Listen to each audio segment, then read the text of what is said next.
Hello everyone, I'm Julian Morris with the Channel 5 News. In the headlines, investor interest grows as the Anichi Resort project advances towards its 2019 completion date. Healthcare providers focus on hypertension at their first multidisciplinary educational conference, and government to launch sensitization programs on major changes coming to the family bill. The details coming up. M&J Covering is the producer of designed galvanized and galvalume in Dominica. They design to your specifications, color and length, 4 styles of galvanized and galvalume pre-painted roofing sheets as requested, and supply all your galvalume accessories. M&J Covering helps you control spending and reduce waste. At M&J Covering, they are also equipped to build your roof to precise standards anywhere on island. So come to M&J Covering at 1 Mile in Portsmouth or call 445-5001 275-5003 today.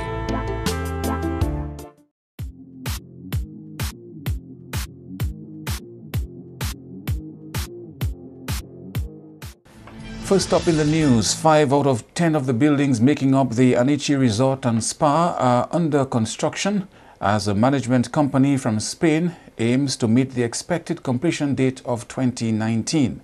Idona John Baptist has that story. The project management company, Inosys, has been working on the project site in Picard for the past year. When completed, the Anichi Resort and Spa will be the country's first 5-star Marriott-branded resort. But we start with the cell phase and with the retaining wall phase. We start in January, February of this year. Okay. Where are we now with the project? Well, we are working currently. We are working in the cell phase for blocks 6 and to 10. Okay, it's on top, and we are starting with blocks 1 to 3 below there. Okay, and on the other hand, we are working as well in the retaining wall in 9. Okay, we have different retaining walls that we are working in the largest retaining wall, that is the E9. Inclement weather earlier this year has placed additional burden on the workforce to meet the project's completion date. We are really happy with the work progress. In the beginning, in January, February, we had a lot of problems due to mainly the heavy rain during January and February. But from March, the weather is really good. It's really dry weather, and we could recover a lot of time. So currently we are working according to the planning. Fortunately, from March we had a really nice and beautiful weather. So this is very helpful for us and for the works. The project is engaging different subcontractors locally and abroad, including one from the Dominican Republic, while the general contracting firm is from India. The Valley says locals make up 70 to 80% of the workforce. Steel benders, all of them are local workers. Concrete workers, 70–80% are local workers. Retaining wall is from the Dominican Republic, and for the excavation and the earthworks in general, they are local workers. Where are the materials coming from? It depends on the material. Concrete is local concrete, okay. The geogrid and the blocks are from Dominican Republic, okay. And the steel is from the Dominican Republic as well. And the concrete is from Dominica. And currently, in this step of the project, it's the main important materials is the blocks and steel and the concrete. The concrete blocks are as well from Dominica, but the blocks for the retaining wall, they come from Dominican Republic. In related news, potential investors' interest in ownership of the CBI-funded Anichi Resort and Spa is growing 6 months into its construction. The development is among 3 citizenship by investment funded hotel projects under construction. Marketing manager of Anichi Resort and Spa, Nisha McIntyre, told Channel 5 News aggressive marketing of the project has converted to strong interest in its ownership. We actually have had quite an increase in interest in Anichi. I think a lot of it has to do with the marketing effort that we've been putting forth in terms of extending our reach with partners that we have internationally. So it's been a really aggressive initiative. We've just actually expanded our staff to even help with the support that we need, because it's been really increasing in terms of the momentum, especially as we have progressed with the construction. Oriental Developers Caribbean Limited is offering 2 purchase options for rooms through which citizenship can be obtained from Dominica, that of preferred shares or freehold suites. The idea, according to McIntyre, is to enhance the quality of rooms here to give target tourists the avenue to consider visiting Dominica. What we want is to kind of blend an eco-chic lifestyle so that people come here who are interested in the environment, interested in doing the adventure, what Dominica is known for, but also want the luxury that comes with, after I've had a hard day hiking, I could come back and, relax in a luxurious room or at our spa, which is going to be a significant feature of the resort. We want to merge the 2 lifestyles together. And you mentioned something that's very interesting, which is the fact that, yes, Dominica does not have a lot of quality room stock, and in that respect, it lags behind a lot of Caribbean islands. But Dominica as a country has a very strong tourism product in terms of the different enterprises that are here. Having the influx of rooms match that is only going to help to boost the tourism industry. And so we're very happy to be part of the initiative to bring quality room stock to Dominica and to make Dominica much more accessible to people who may be interested in what the country has to offer, but don't necessarily right now have the opportunity to stay at the places or the resorts that they would like to. The 128-room resort is projected to be completed at the end of 2019.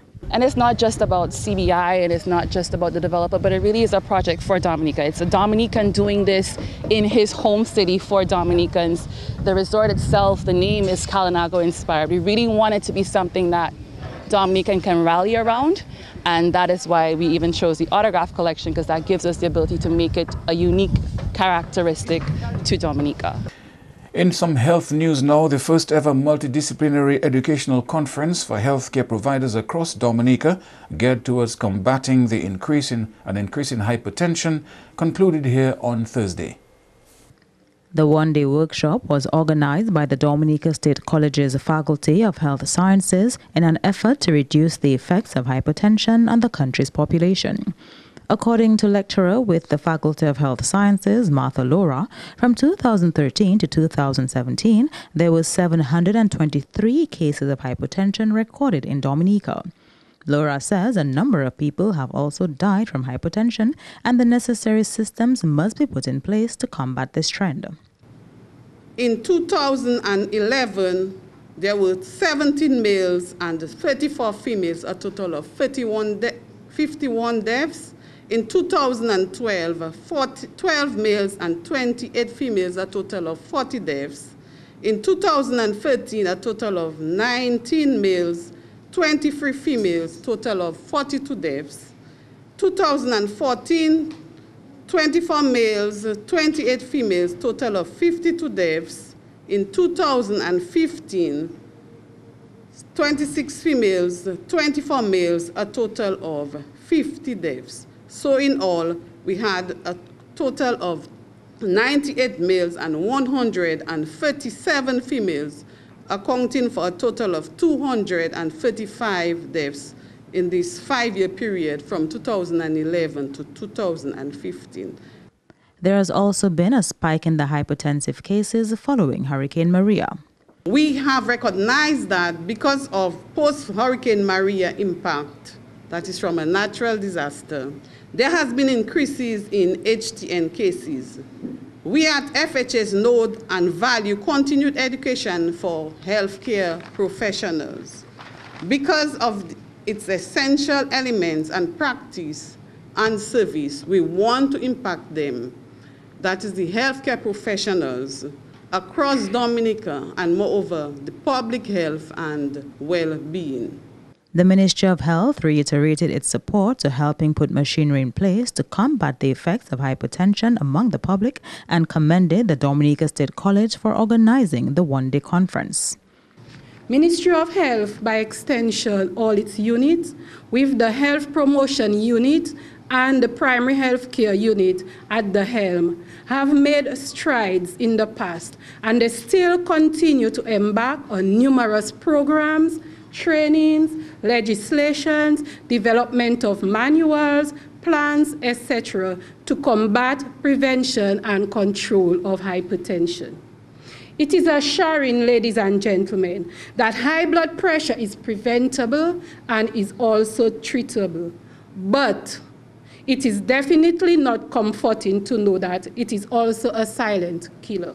The one-day conference was held under the theme Hypertensive Health and saw presentations from various medical professionals, with the overall goal being to enhance the quality of care being provided to hypertensive patients. Andrea Louis, Channel 5 News.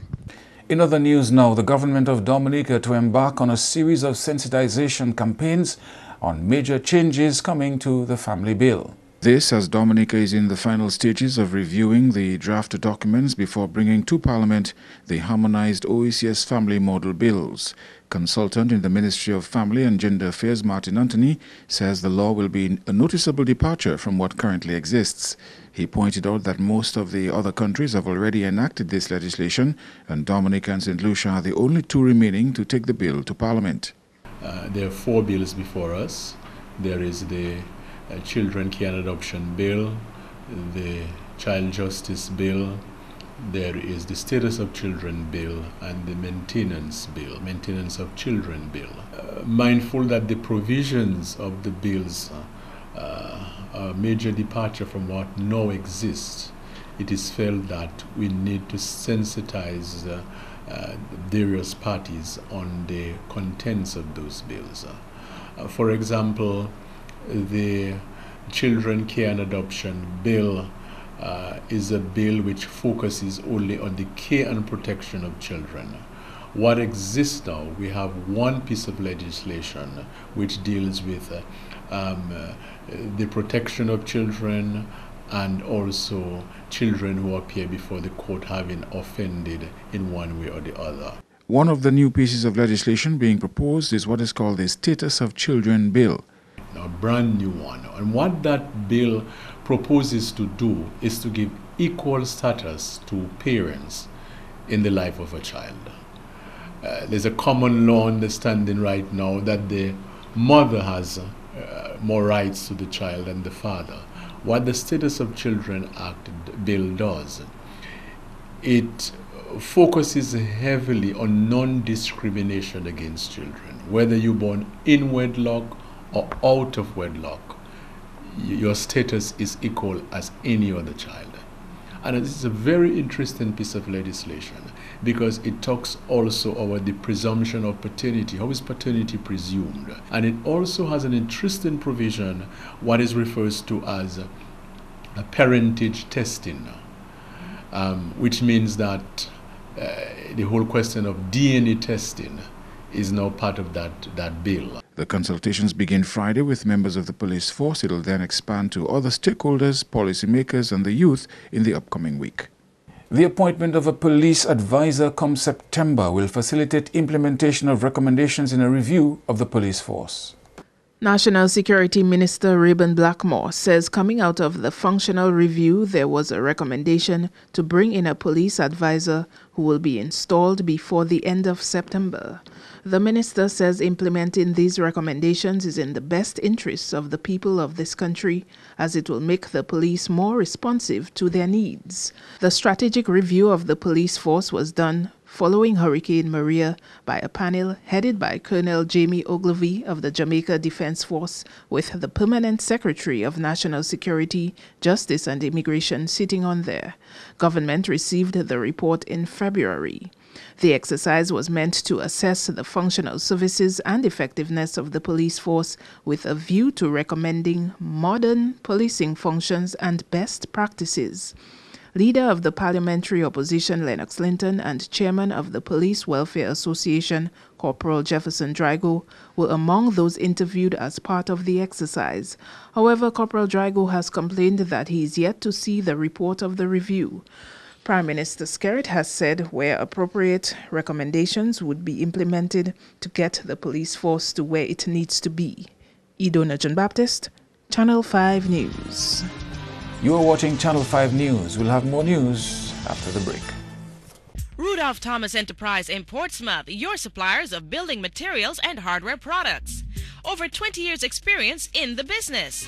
Rudolph Thomas has lumber and plywood, galvanized and fenced pipe. Check out Rudolph Thomas for ceramic and vinyl floor and wall tiles, nails, nuts and bolts, paint and painting supplies. And check out their line of electrical and hand tools. Go now to Rudolph Thomas on 1240 Bay Street in Portsmouth.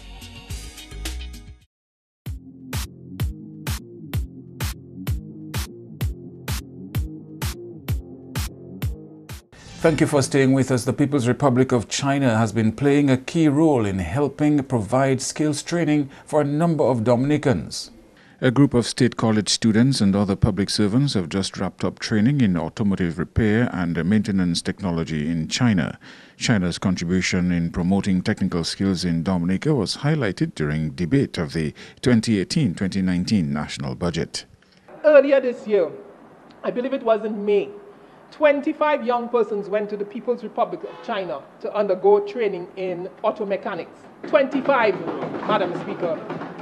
Next year, another set of young persons will go, and they will undergo training in various skills such as carpentry, electricals, plumbing, welding, among other things.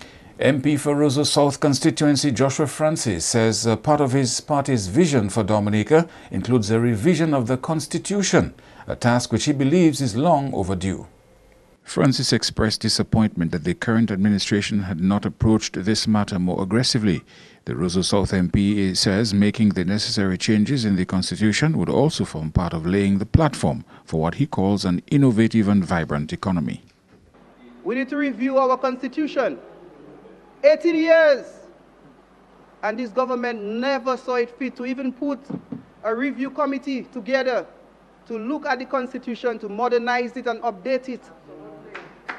With Team Dominica United Workers' Party, as has been done before, we will revisit the Constitution, we'll put a review committee together and to make the necessary amends so that Dominica can keep up to date with the international legal environment. And the parliamentary representative for Salisbury, Hector John, believes it would be in the best interest of Dominicans if the Ministry of Housing took responsibility for post-disaster housing and other relief assistance. The member for Salisbury is of the view that outside of that arrangement, the process of providing housing or other assistance could be compromised or made vulnerable to abuse or mismanagement. John is taking issue with the way in which he claims post-Hurricane Maria assistance was distributed. The United Nations, the UNDP, did a survey along with the Ministry of Housing, and they have all the data of the housing stock in Dominica that was assessed. By using that database that was made available to the government, it is now in Sky, they can access it, and they can manipulate the data to find out in different constituencies, different zones, different areas, which the houses that got the most, that was totally destroyed, partially destroyed, and whatever, Madam Speaker. And that information is available. But what transpired? The information was, I don't want to be involved in distributing funds and things. Let it go through the proper channel. There's a Ministry of Housing. And that Ministry of Housing must have the human resource capacity to ensure that they meet every needy person in Dominica. He says instead of political operatives getting involved, village councils should instead play a role in relief distribution. And the Dominica Association of People Living with Disabilities wants hurricane shelter managers to be aware of the need to cater to its members in their planning processes.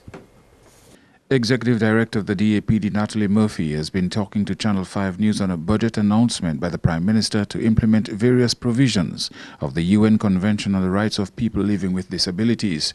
Murphy believes catering to those with disabilities at hurricane shelters is a timely concept, particularly as we are into the hurricane season. When you speak about access to the physical environment, it encompasses a number of other areas, because not only are people who are mobility impaired taken to these shelters, but you have people who have speech and hearing impairments, persons who are blind and visually impaired. So the volunteers, the people who man these shelters need to be adequately trained to work, to assist, to provide the necessary support to these people when they access the services and the facilities. But as I said, ideally, it would be better if one is able to remain in their home, and so that it will lessen the burden and the workload on the volunteers, knowing that persons within the environment, within their own space, are safe and secure, and they don't really have to,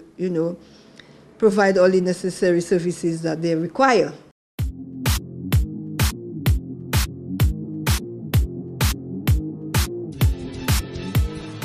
To end the news, a look again at the headlines. Investor interest grows as the Anichi Resort project advances towards its 2019 completion date. Healthcare providers focus on hypertension at their first multidisciplinary educational conference, and government to launch sensitization campaigns on major changes to the family bill. Feel free to contact us at news@marpin2k4.com. You can access our past newscasts on our YouTube channel. On behalf of the production team, I am Julian Morris. Thank you for watching. Join us tomorrow.